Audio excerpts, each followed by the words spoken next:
Okay, so everybody, we are like so excited to bring Kristin Lewis, who is the head of the AAAS Mass Media Fellowship Program. The AAAS Mass Media Fellowship is by and far my favorite internship program, or fellowship, program for scientists who want to get into science journalism, science communication. It's a great kickoff. Joe Palca, who founded this program, got his start with the AAAS Mass Media Fellowship. And it is basically allows scientists who have little to no experience writing get placed in a newsroom. It is super cool. So like I said, Kristin's going to talk to us for the program for a while, and then we're going to open it up to Q&A. So Kristin, why don't you take it away? Sure. So hi, everybody. I'm Kristin Lewis. As Maddie said, I work at the American Association for the Advancement of Science, also known as AAAS. And for those of you who aren't familiar, AAAS is an organization, it's a member organization for scientists and the science-interested public whose mission is to advance science, engineering, and innovation throughout the world for the benefit of all people. So a very broad mission statement, and that encompasses a lot of things that AAAS does. You probably know us best for our science journals, science publications, but we do a lot of other things, including a variety of fellowship programs. So a little bit about me, quickly. I am not new to the world of AAAS fellowships. Back in the day, I got my PhD in physics and did a few years at NASA's Earth Science Division as part of the AAAS Science and Technology Policy Fellowship. So also happy to talk about that at some point. Great experience. But that directly led to me working with the National Climate Assessment and then coming back to AAAS to lead and direct the Mass Media Fellowship. So I'm very excited to be back here at AAAS. I've been here about 2 months now, so this is still relatively new to me, but I'm very excited to work on all of the program and kick off this year's fellows. They just started at their newsrooms a week and a half ago, so it's very exciting, very new. So this program currently runs in the Center for Public Engagement with Science. Not only do we do the Mass Media Fellowship, but we also have a number of other programs all about how the public engages with science, whether that's communicating science workshops that organizations bring in about how to train scientists to be more effective communicators. We're also right now doing an If Then Ambassadors program to highlight women role models in STEM. Applications are open till July 21st. Also happy to talk more about that later. We also run Family Science Days at the AAAS annual meeting, and then of course the Mass Media Fellowship, which I'll talk the most about. So the Mass Media Fellowship started in 1975. This year's the 45th year of the program, so it's been going around for quite a while. It's a fantastic program, and I'm very excited to take the reins of it. It is a 10-week program that places early career scientists into a paid science journalism experience over the summer. Fellows come to DC to start off this process. They have a 3-day orientation, which is effectively Science Journalism 101, a little mini science boot camp, before heading off to their host sites all across the country to actually work in a newsroom.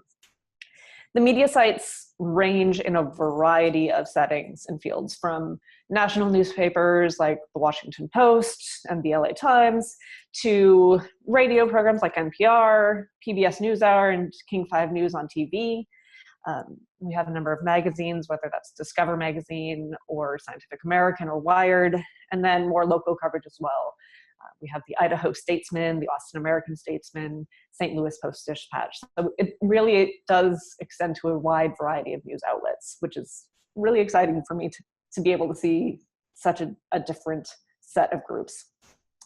At the end of the summer, all of the fellows return to DC for a wrap-up to share their experiences, to discuss what they learned with each other, and also discuss ways that they can continue on in SciComm after their fellowship is over. In terms of the goals of the program, I really see that there are 2 primary goals for the program.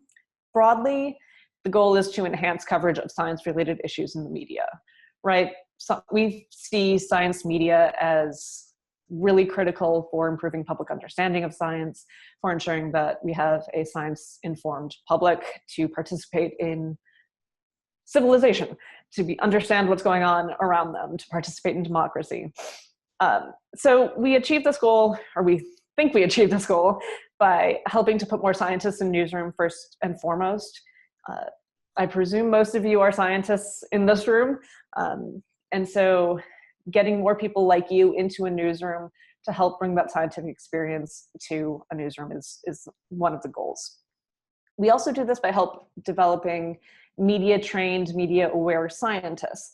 So we recognize that not everyone who goes through this program is going to become a science journalist, is going to become a full-time scientific communicator.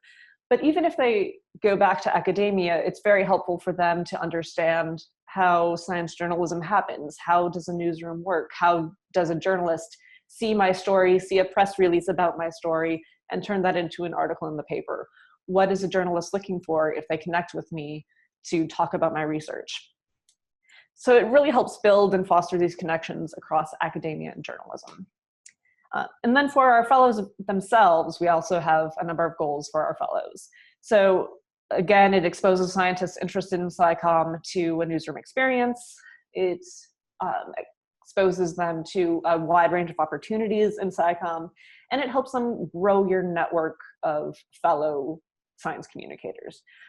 One of the things that I got out the most from my Science and Technology Policy Fellowship is really this network of alumni that I became part of. And that's something that I want to continue to grow and foster for the Mass Media Fellowship as well. Really try to help provide resources, people who have been through the same experience, people who are interested in science communication, and who have had those experiences where they can share resources, share stories, have each other's backs when things come up. It's a really great opportunity to build that network. So in terms of who is a mass media fellow, we really focus on early career scientists. So this can be anyone from an advanced undergrad, sophomores on, give or take, to grad students, to postdocs, and anyone within a year of finishing any one of those programs.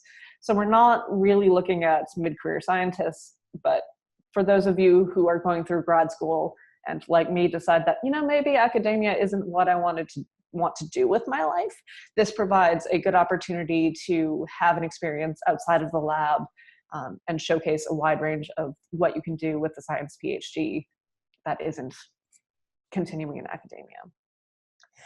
We generally don't accept students who are English students or journalism students. That's not really where we're targeting. Our target is on people who are scientists primarily. And we take a wide range of what a scientist means. So whether that's a med student, or I think we had some history of science folks, anyone really with a science background rather than the English journalism side is eligible to apply. We do ask and require that all of our applicants be eligible to work in the United States. You don't have to be a US citizen, but you do have to have a visa that allows you to get paid for the work that you do in the summer. Throughout our 45 years, we've had over 700 alumni of the program. And this is, again, part of that network that I'm really excited about. Fellows have taken a wide variety of paths after the fellowship. Some have gone back to academia. Some are terrific scientists. We have fellows, alumni like Eric Lander, who was the founding director of the Broad Institute of MIT and Harvard, and co-chair of Barack Obama's Council of Advisors on Science and Technology. We have Ed Weiler, who is the former director of NASA's Goddard Flight Space Center and former associate administrator of the Science Mission Directorate. So we definitely have some strong scientific alumni that we're very proud of. Several of our alumni stay in media. As Maddie mentioned, Joe Palka is an alum of the program, and we are very happy to have him as a starred poster child for the program as well. But other NPR folks too, like David Kestenbaum. I'm a Planet Money nerd, so that just pleases me. We also have Richard Harris, and we've also had several other media people and journalists who go on to work at places like the New York Times, the Washington Post, Newsweek. Occasionally, we also get alumni who move away from journalism but go on to other media organizations. So we have writers, novelists, even writers and producers for TV shows like ER or Law and Order SVU. So it's a wide range of folks, all who started in the same place that you might start if you apply and are accepted as a fellow. Okay. This year is our largest class. We've got 26 fellows, so we're very excited that they're all off and running in their fellowship right now. It was an interesting place to start for me, having a set of 26 people that were suddenly my class of fellows to run when I was only on the job for about a month and a half before they showed up in DC. So it was fun and exciting. And I'm very proud of them all as they start to publish their stories. So in terms of applying, I'll give you a little bit of the rundown about what's involved, how you do it, and some tips. Applications are open in the fall of each year for the summer of next year. So for this year, it will probably be October through December. Exact dates are still being finalized, but I would expect applications to close probably December 31st, January 1st in that time period. And for clarification, it's if you're looking at timeframes of when you're eligible, you have to be eligible through the end of the application period. So if it's a year of graduating through December, that's where your timeframe is. It doesn't have to be a year by the time you get to the next summer. We want to take a relatively generous stance so that you can apply and have a chance to be part of the program. The application includes a number of different things: your basic info, name, email, demographics, location, etc. We do ask for references. Historically, we haven't asked for letters of recommendation specifically, but we would contact the references of semifinalists and ask them to fill out a recommendation questionnaire. I'm considering changing that to just a straight letter of recommendation, but we'll see how that goes. We ask for a CV. We have a number of different candidate questions as well, like what you're interested in doing, how you found out about the fellowship, some personal statement kind of materials. We ask for a general writing sample. So this does not need to be a science news story, but anything that you've written that represents how you are as a writer. And then we ask for a sample news story. So something akin to what you might see from a recently published paper. And along with that, we ask you to send us that recently published paper so that we have a sense of what story you're covering and how you got the materials from that source paper to your news story. Applications are reviewed by a variety of science and media experts. For the semifinalists, we have a phone interview, and we also work with our host sites to ensure a good match between our semifinalists or finalists and the needs of the host site. So there's a complicated matching process to ensure that host sites get the type of fellow that they're looking for and are interested in, and that they can also function with our applicants and our semifinalists. I know a lot of people have questions about how this matching process works, so I can talk a little bit more about that later, but we do take your preferences and restrictions into account. For instance, we've had fellows who have to stay in DC, and so we've found them placements in DC and can make it work. So if there's an extenuating circumstance about I have to be in this location, or I absolutely can't go anywhere where I need a car because I don't have one, we can work with you on those types of things. We do ask you to be flexible, of course, in determining how that plays out.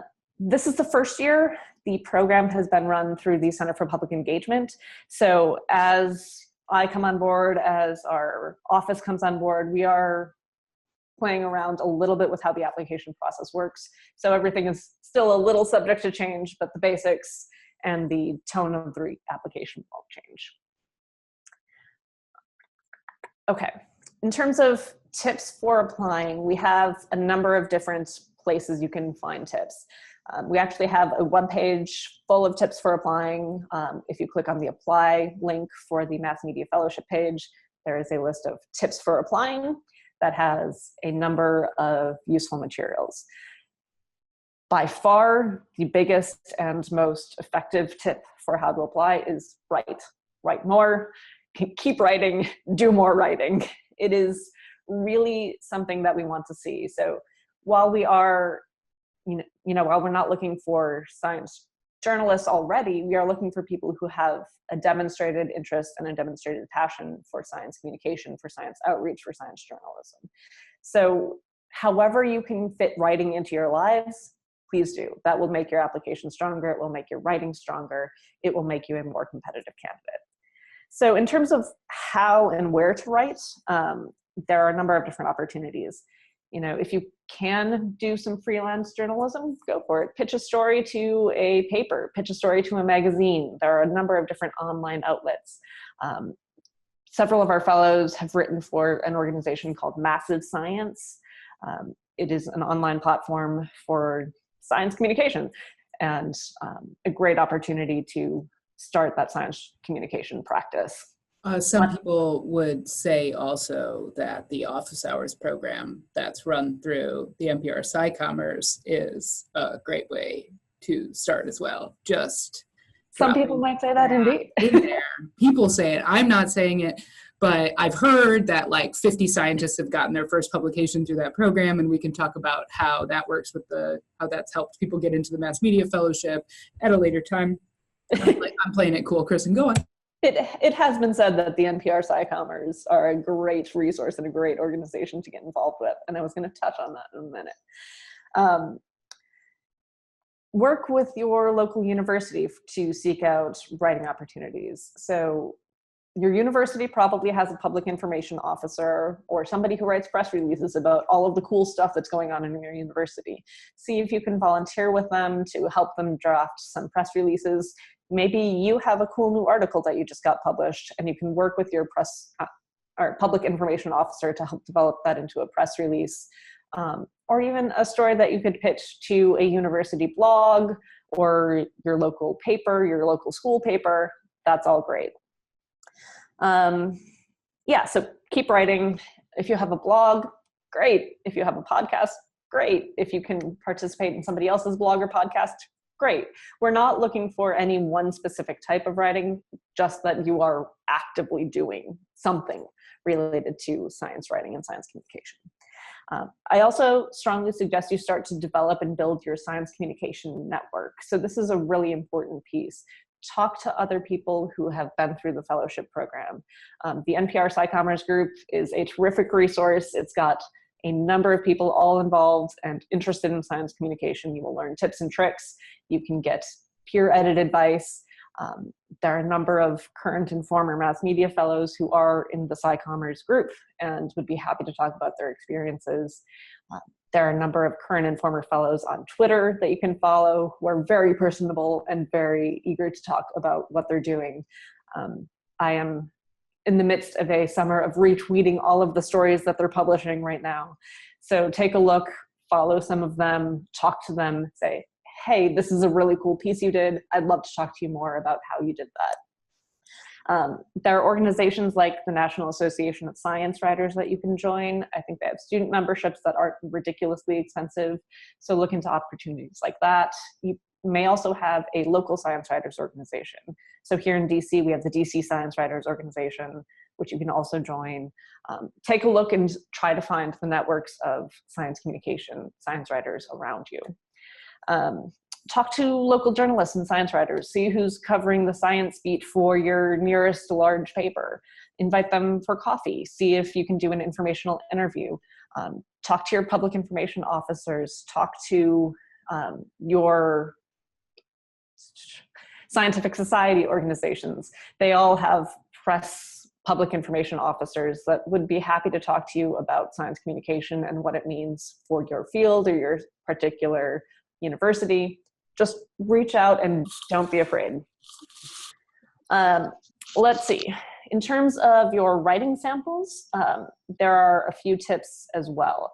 So I would suggest reading the current fellows news articles. That really gives you a sense of what host sites are looking for and what they publish. So having a news story that is similar in structure, in style, in tone to something that's already published from one of our host sites can make you a really attractive candidate to our host sites. That means they won't need to do as much editing or writing or bringing you up to speed as they might for somebody whose writing style is entirely different. I can't stress this next one enough. Don't write for a technical audience. Science journalism is not the same as writing for your scientific peers. Do not submit a scientific paper that you just wrote, even if it's a review paper that you think is written relatively clearly and for the non-expert. It's probably not. Avoid jargon, be careful with your language, and write for the non-technical audience. Along with this, ask somebody else to read it. Seek feedback on your writing samples. Get help from a friend. Say, does this make sense to you? Have somebody outside of your field read it. Have somebody outside of your university read it. Have your friend who has nothing to do with your fields, with nothing to do with your science, nothing to do with your particular scientific interests, read the piece to make sure that it is understandable and clear and interesting. Write in a journalistic style. Start to think about how news stories are structured. Again, reading more of the past fellows' work will help you get a sense of how to structure a science story, looking at the lead, looking at the nut graph, and trying to understand all of these different journalism terms and how we actually structure stories. So I also asked current fellows this year what they had for tips and what they thought helped make their application stand out. Since, as I mentioned, I'm relatively new to this program, I didn't actually go through the selection process with them. So I was curious to hear from them what they thought made their application stand out. And here's a few of the things that they said. One said participate in local opportunities. They were able to take science communication class at their school. So if there's a science writing class, go ahead and take that. Work local events, work with your university's blog if they have it, or university publications to start writing some of those types of materials. Another suggested writing with others, whether that's a group blog or working with different editors. It can be very helpful to see a number of different people's styles. So one editor will not have the same style as another editor. So the more you can work with different groups of people, the better sense you can get of what works for you and how to work with different types of stylistic editors. One of our applicants suggested writing on 2 different topics for the application pieces to show your flexibility. Work one in psychology and one on, I don't know, physics. Do something wildly different if you have these skills and ability to do so. It can help show your flexibility because most people in a newsroom are not just the physics beat or just the coastal beat or just the toxicology beat. Science journalists are often spread well beyond their area of expertise, so having the ability to move between different types of stories can be very helpful. Others suggested attending local press conference events or ones for a conference at your fields. I know my first year at the American Geophysical Union conference, I went to so many of the press conference events just because it was the coolest, best new science. I had no particular reason to go hear about what was on Mars, but it was cool, so I went. Keep going to press events, try to understand what questions journalists are asking of the scientists. And they're also great opportunities to get quotes if you don't have the resources to go do interviews with scientists themselves. A lot of organizations also record their press interviews and host or press conferences and post them online. So you can use those as resources to get quotes for potential writing samples as well. Don't bury the lead. That is very important for journalistic writing. You always want to start with something that is attention grabbing and gets you to the point of the story earlier rather than later. Other tips were also just to try again. So this is a competitive program. We receive a lot of applications.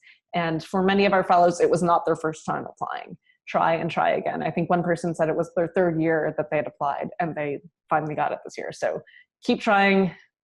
It's difficult and application processes are always fickle. I say this for grad school, for jobs, for any fellowship program. It is not a cut and dried process in any way, shape, or form. So always try again. talk to more people, see what you can apply, what you can change, how you can improve your application for next year. And then the last tip that I received from our current fellows was to think about who you want your references to be. Talk to them earlier rather than later. And it's usually a good idea if you can have a conversation with them to try to understand what they know about your background, what type of messages they might be sending, just to make sure that you can have somebody who is very strongly and enthusiastically at your back, who has enough knowledge about the work that you're doing. Talk to them about other things that you do that they may not be aware of. You know, if you're doing this outreach program over here that this letter writer might not know about, tell them about it, have coffee, make sure that they can write the strongest reference possible for you. And I think I will stop there and open it up to questions. Okay, cool. My contact just popped out. Hang on. Oh no. It was fine the first 30 minutes of this conversation. All right. So the way that we'll do this is if you can raise your little paw, Christopher, I see you. Don't worry about my eye. Chris, I'm going to unmute you and you can ask your question. Okay. Is my microphone working? Can everybody hear me? Yeah. Yep. Okay. Fantastic. So I have a few questions and I promise I'll go one at a time to give everybody else a chance to chime in. Let me start with this one. So we've talked, you mentioned just now or a couple of moments ago that it didn't matter what kind of writing you did, whether it was a blog or a podcast or you know, science outreach or something like that. But there also seems to be a very large focus on writing itself and this kind of, you know, print science journalism. So is there any kind of science communication that's more valuable for this fellowship than others? And related, is there any kind of science writing that's more valuable than others? For example, is a freelance publication in Wired more valuable than an article you self-published on your personal blog? Or is being a guest on an NPR podcast, for example, more valuable than doing your own podcast? Sure. So you were breaking up a little bit at the end, but I think I get the gist of your question. So certainly there is a bias just in the host sites that we have towards science print journalism. Most of our host sites are print newspapers, magazines, and the like. You know, we have a few places like PBS NewsHour and King 5 News that do more television. Nova Next in Boston, NPR does some radio programs, but even still, it is largely focused on writing materials for blogs. That said, we definitely don't require or try to focus on only people who have done that type of experience, right? So the application process goes in a few stages. Not only do you have the initial review from scientists, from media experts, and then you go to your host sites, and they have an application review process as well. So I think your chances of getting to the semifinalist stage, it doesn't matter to us as much whether you have a blog or a, you know, print journalism piece. We want to see your best writing regardless of where it came from.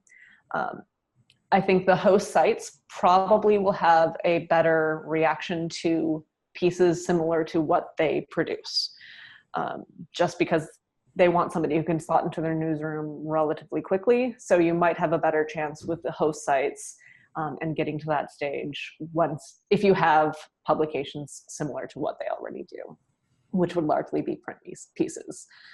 In terms of media outlets, obviously, if you can get a freelance piece published in Wired, that's impressive. More power to you. That's great. But again, we also have a lot of fellows who don't have that type of science journalism experience and, you know, have a blog or have a podcast, or even just wrote an article for one local paper. You know, we're not looking for science communication superstars only. Okay, great. Let's go, Natalia. I'm going to unmute you. Boop. Go ahead. Hey, can you guys hear me? Yep.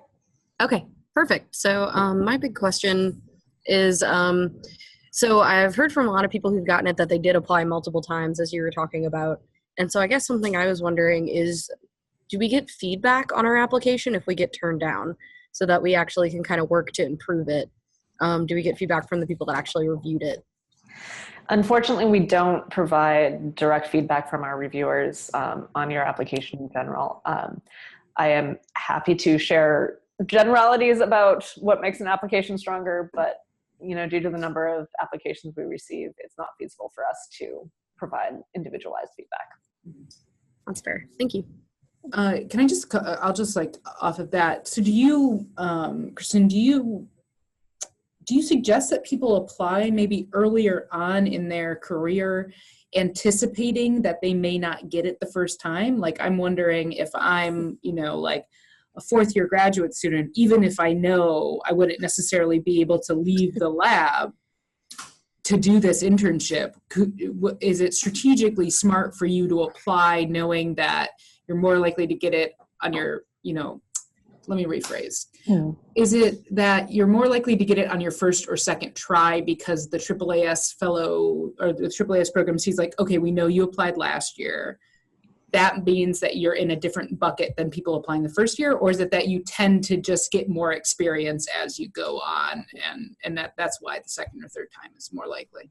Yeah, that's a good question because I'm a fourth year grad student actually, and that's kind of what was recommended to me as a strategy is to apply earlier than you think you could. And so I've kind of worked it out with my mentor that if by happenstance I get it the first time I could go, but I'm kind of just anticipating that I won't, and working to improve it. So, but sorry, I just wanted, that's the situation describes exactly mine. So yeah, I think that's smart. From a strict point of view, you don't go into a different bucket if it's your second or third time applying. So everyone who applies has a level playing field. We don't take into account your application history. I suppose reviewers might consider it if you explicitly talked about previous applications in your personal statements, but that's not something that we explicitly weight one way or the other. I obviously suggest applying as early as you think you could reasonably do it. Again, just because there is a time limit for 1 year post-graduation or postdoc. So there's, you do run into an eligibility cliff, so to speak. So if you can apply earlier in the process, that's great.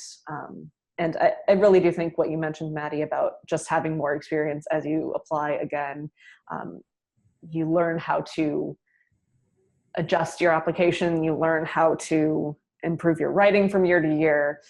It's just not a static experience from year to year. So apply when you can. And if you can participate, while you're a fourth year grad student, great, we'd love to have you.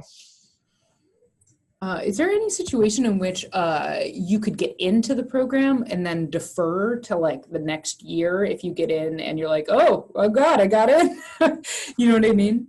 Does that happen? That is a good question. Okay. You'll let me know.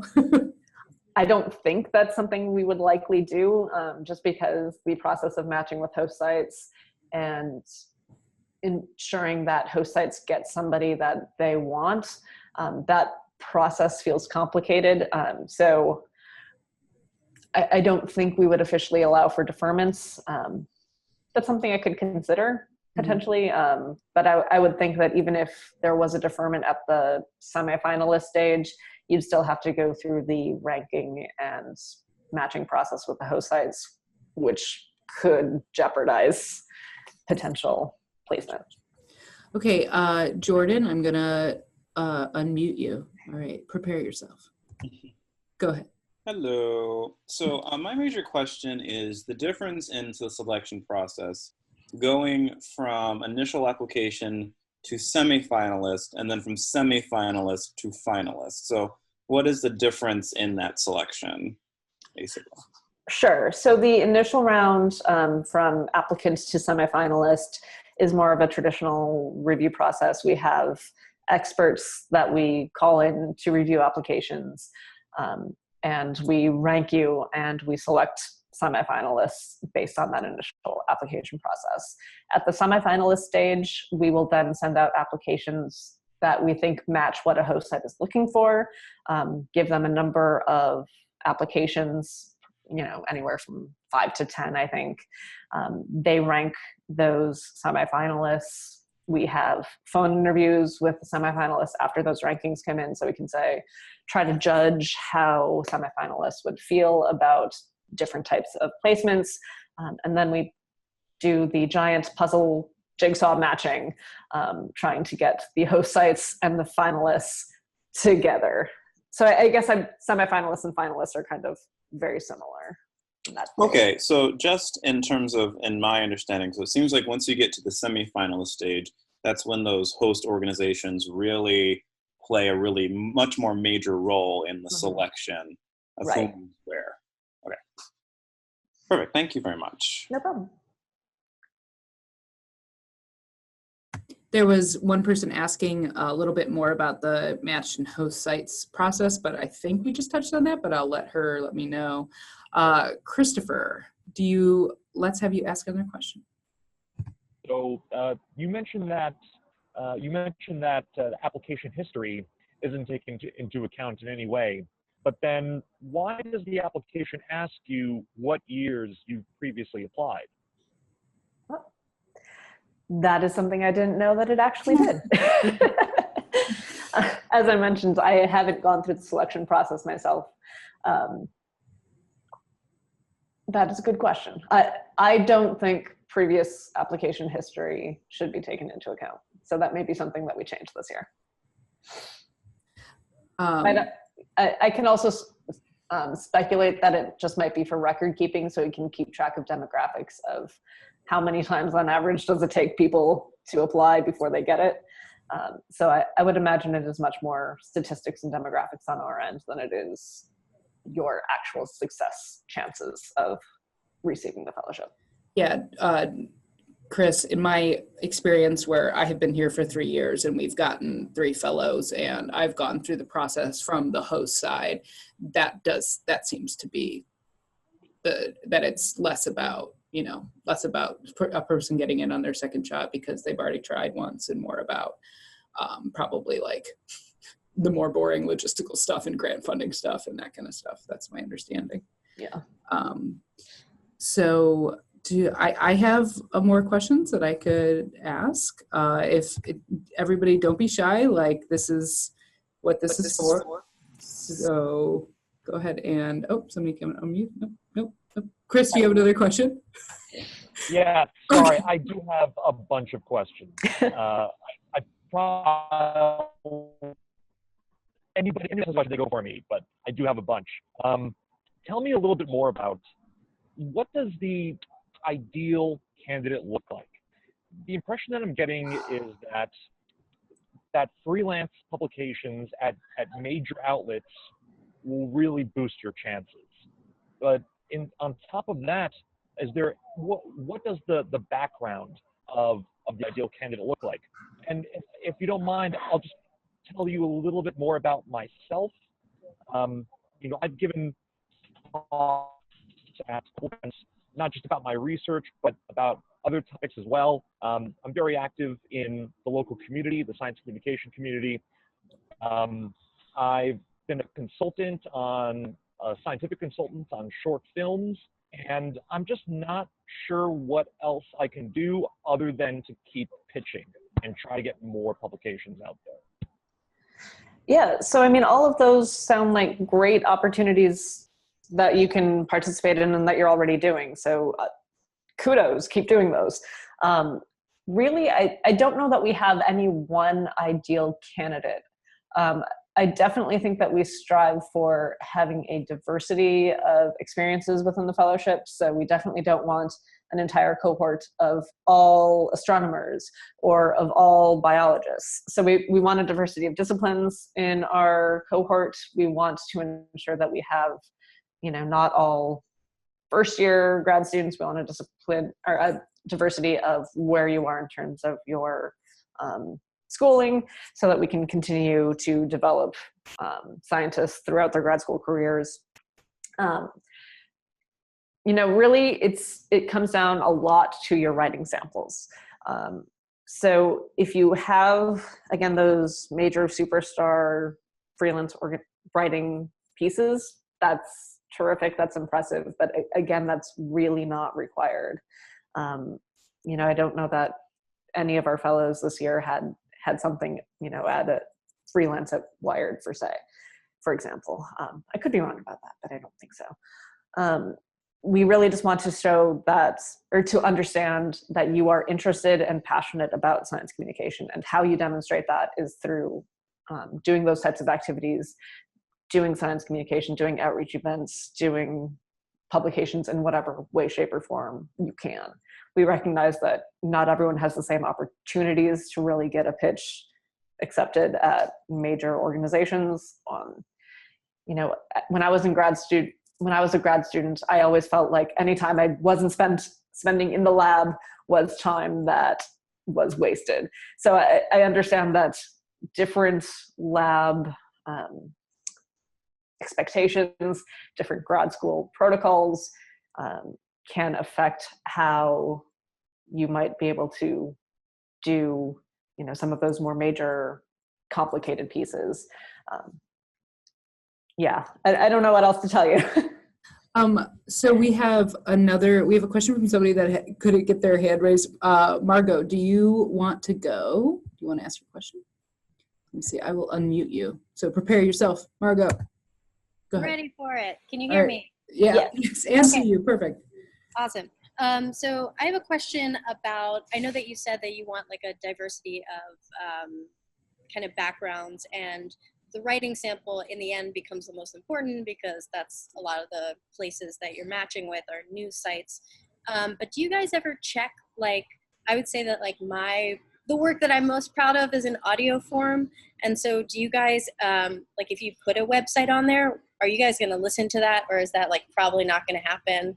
And I should just like really work hard to flesh out my on-page stuff before the next application round? So I am a personal podcast nerd. I adore podcasts. So one thing that you could do for a writing sample is include a transcript of your podcast and a link to the audio recording. I would listen to that. I'm not sure how all of our host sites would react to that as an application material, but I love podcasts, and I don't want to hold it against you from doing that.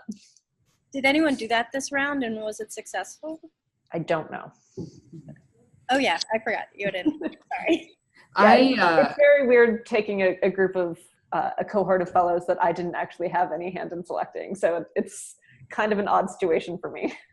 I know that they have listened to those in the past, Margot, because I know that, we're a particular case being National Public Radio, but we have I remember getting a resume and clicking through and listening to an audio sample. So at least, I don't know if the AAAS is listening to that. I assume it is. But we as the host sites are listening to that. And the exact way to do that is a transcript with an audio link to as the writing sample. Yeah. Right. So you could put a writing sample with a transcript. But yeah, I think, if you're thinking I would maybe, you can have multiple writing samples. I would maybe do one of each, or I would definitely make sure, I think from a strategic statistical perspective for you, that having a really strong writing piece, and then also being able to be look how multifaceted I am, NPR, listen to my cool radio beats, would be, a good way to go about that. Right. And to jump off on that, when you look at a place like NPR, when they publish a story that has an audio component and a text component, they're not always a direct transcript. Sometimes there's a story written and a corresponding audio clip. So that's another way you could have both the writing sample be more traditional print writing, along with a radio or podcast audio piece. Cool, thanks. And I'll also just take this a second to say, I posted this in the channel, but we specifically have a AAAS Mass Media Fellow channel in the Slack. It's literally AAAS MMF, which is the AAAS Mass Media Fellowship. And that developed a couple of years ago because we had like quite a few fellows that were SciCommers that wanted to help other people get into it.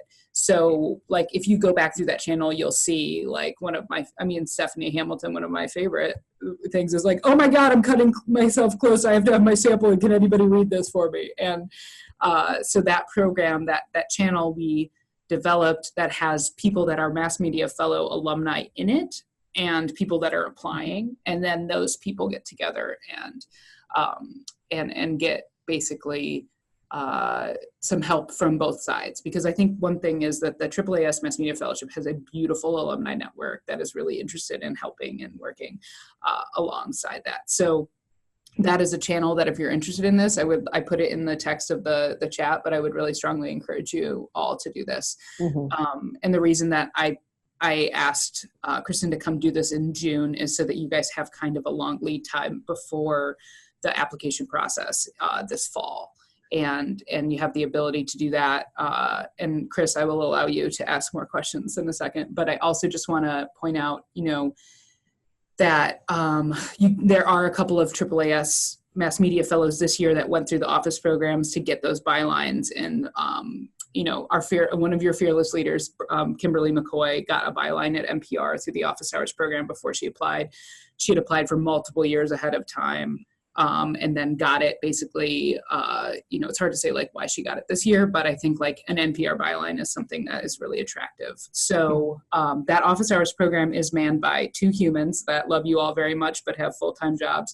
So I would say that I would try to, if you want a byline from that program for this fall, to try to get involved as soon as you can with that, because it does take us a while to, once you have the piece written, to find a place that will pitch it and accept it and all that kind of stuff. And I think like Chris is in the middle of us submitting a piece right now. So he could talk about that a little bit, but the AAAS channel in our Slack is a really awesome resource for you all. Yeah, that's awesome. And Kimberly McCoy is now at PBS NewsHour for the summer, and Stephanie Hamilton is at the Indianapolis Star. So there are. Yes. Okay, good.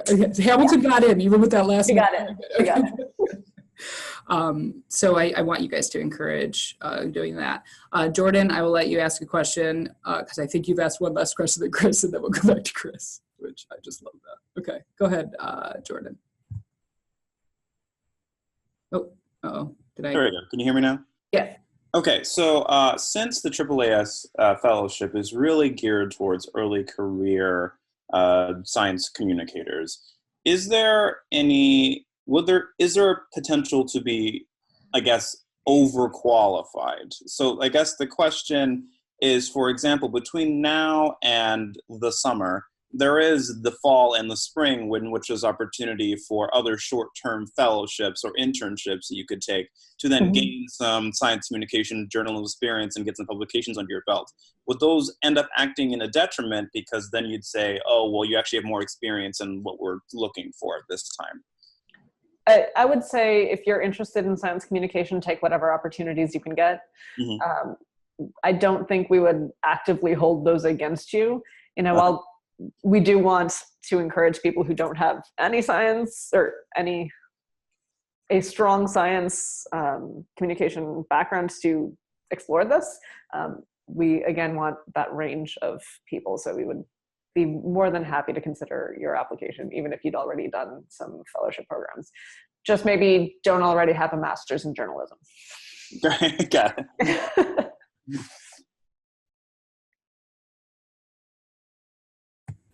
Oh, can you guys hear me? I just stopped. Okay, cool. Yeah, I was saying, just, in case you were about to run out and get a master's, I would, in journalism, maybe it's not for you, for this program. All right, Chris, go forth. Okay, thank you again. Who are the best people to ask to be your references? Good question. That is a good question. Can't tell if you were still talking. Generally, we want people who have some understanding of your science communication skills. So these aren't necessarily the same people you might get to write for like the NSF Graduate Research Fellowship Program. That might be a slightly different set of letter writers. Here, we want people who can speak to your passion for communicating science, If that's your advisor, great. If your advisor is supportive of science communication, I am very happy for you. That's not always the case. So we want people who you've worked with. If you have an editor that you've worked with from a previous publication, or somebody that you've worked with, a public information officer that you've worked with, anyone who really can speak to your experiences as a writer and as a scientist, ideally. So it's important, so you like as a writer and a scientist, like, is it as, I have to imagine one of be those the same is, person. right? Yeah. Okay. It would be good to have letter writers that can talk about science and writing, but if there's one who talks about science and one who talks about writing, that's fine. So your competence as an acting scientist is important to the Mass Media Fellowship program. Right. AAAS is first and foremost a scientific society, so we want to make sure that our scientists are good at what they do and are capable of writing scientifically accurate stories. Okay, cool. I didn't know that. I learned something new today. Okay, we have 6 more minutes. I will just say that we are going to, this chat doesn't disappear after this, so I'm going to post it in the mentor chat channel, which is where you all got here. And then I'll also link to the link that Kristin was talking about with the AAAS like tips for application. And then I'll also make sure to shoot the mass media channel of our Slack in there. Like I said, I think we got 7 people into the cohort this year. So like the community that you're in right now is a good community for you to try to, like use the brains of the people that have been in the program before. And you can ask all kinds of questions to people that have actually been in the program in that Mass Media Fellowship program channel.